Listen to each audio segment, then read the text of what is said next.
All right, welcome back to A Faster Me. I didn't do an intro for this video, but it's pretty short anyway. This is stage 2, Tour de Murrieta, Cat 4 or 5 combined, and this is the circuit race. Pretty awesome circuit. I love the layout. The road's pretty beat up though on this side of the circuit, but it's awesome layout. It's really challenging. I'd love to do it like on a regular, like fast group ride. In a race though, I have gotten my butt cracked twice. So anyway, my goal for this race, or my plan for this race, was to record the first lap, just because the race is so long. It's like an hour and 40 minutes, hour and 30 something minutes. I was gonna record the first lap and then get the last 30 minutes of the race. However, I was dropped by then, so I actually never turned the camera back on. I only get this first lap. So anyway, this is the front stretch here, and there's a very dangerous corner coming up here. It's not bad as far as like a true hazard. It's important for you to preview the course ahead of time so you'll know. But it's a off camber, decreasing radius left turn with dirt and gravel, kind of sandy, and it's hard for the group the first time to take the line correctly. After you see the corner, we all get better. This is my second year doing this race, and I rode the course twice before the race, but I don't think everyone gets a chance to preview it, and there's always some bad luck here, and there's a very nasty crash right here in the corner. The young man was completely knocked out. I look back at him after we go up the hill here, and his right leg or left leg is just sticking straight up in the air, shaking. And it was pretty scary. I mean, it's just one of those racing incidents, but being knocked out cold is always scary. And when you see someone, with the leg in the air shaking, you know that their brain is thinking something other than what they're doing. That he may have thought he was getting up, not really sure, but he was just knocked out for a couple seconds, and then his leg was in the air shaking. So, and I don't mean to like dwell on this, and I don't know the young man's name. I hope he's okay. But something that bothered me a little bit is about a lap later, he was back in the race, and he didn't look the best. I mean, first couple corners that I was with him, it didn't look so stable. I was hoping he would get checked out, and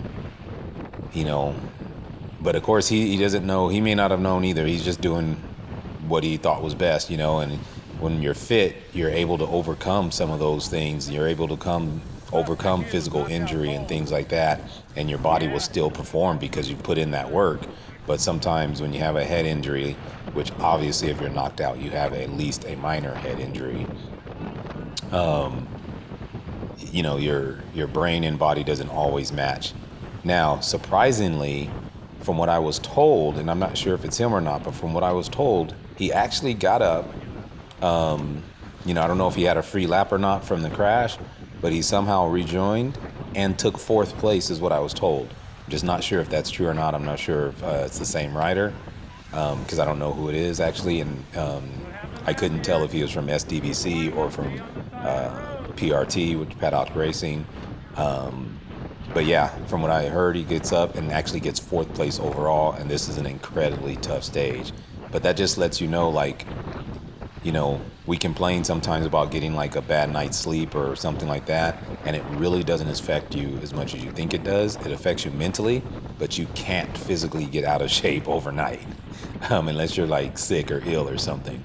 So it's just it's a great test to, the human body, but also just for safety reasons, I would hate to have seen him crash again or take someone else out because he was a little wobbly at first. And I'm sure he, shook it off later and, was able to ride fine, obviously, if he did get 4th place or if he just completed the race at all.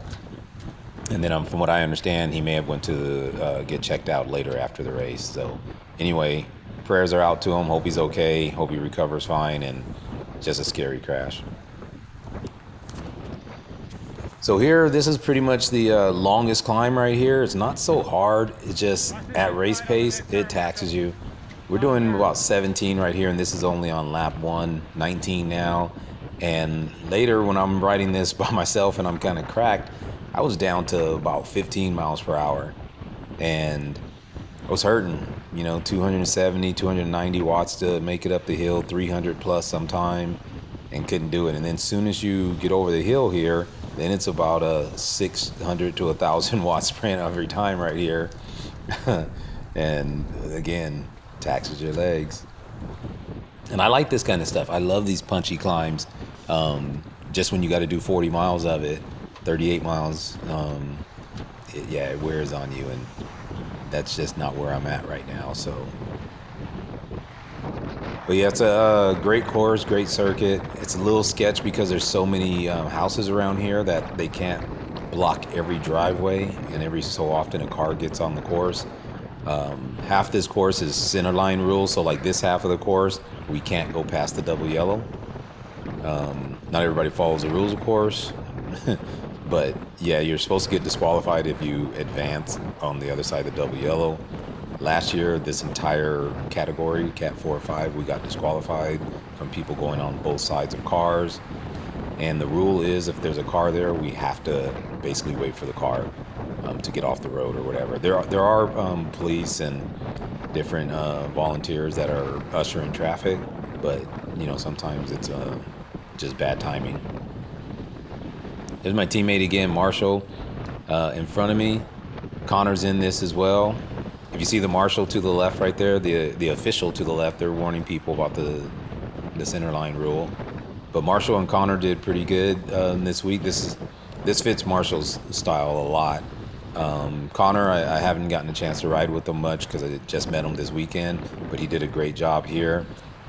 We all get separated at one point in a second crash that happens, unfortunately involving some of our friends from Go Fast, and the peloton kind of gets split. And I had chased back on for a little while, got popped after chasing back on.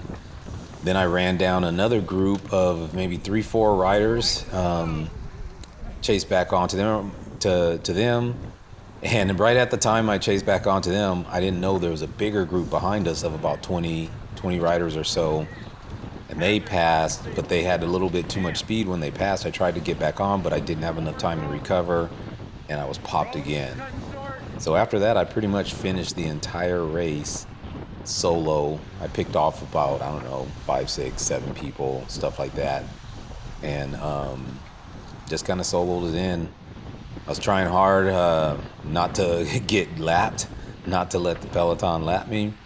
And on the very last lap, guy from Go Fast wins in a breakaway. He had about a 2-3 minute gap, and he lapped me. And then right at the last, final corner of two corners out from the last lap, from the finish line, the front peloton caught me. And I saw them coming. I could have probably held them off, but I didn't want to be that guy racing not to get lapped while other people are racing for a, second place, basically. So I just pulled over and let them pass and then went again. So yeah, half the group lapped me. The front half of the group lapped me, and it's really weird because I'm in much better shape this year than I was last year. So I'm guessing the pace was just faster because last year, I wasn't even close to getting lapped or anything. So. And I was feeling good. Also, the legs weren't feeling great, but I definitely thought I was good enough to be here. I think I just did a little too much too early. And this is a pretty tight turn too, and you see people running wide. Again, it's our first lap, and a lot of the guys, there's almost 80 people. We had 79 in this field, and a lot of them are seeing the course for the first time. So, after this first lap, it should get better, and it does get better. It's just, unfortunately, I only recorded this first lap, so.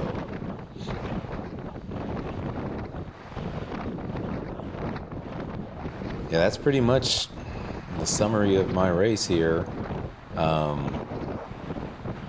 I did a little bit too much effort. You won't get to see it, but I did a little bit too much at the beginning, up here in the front group.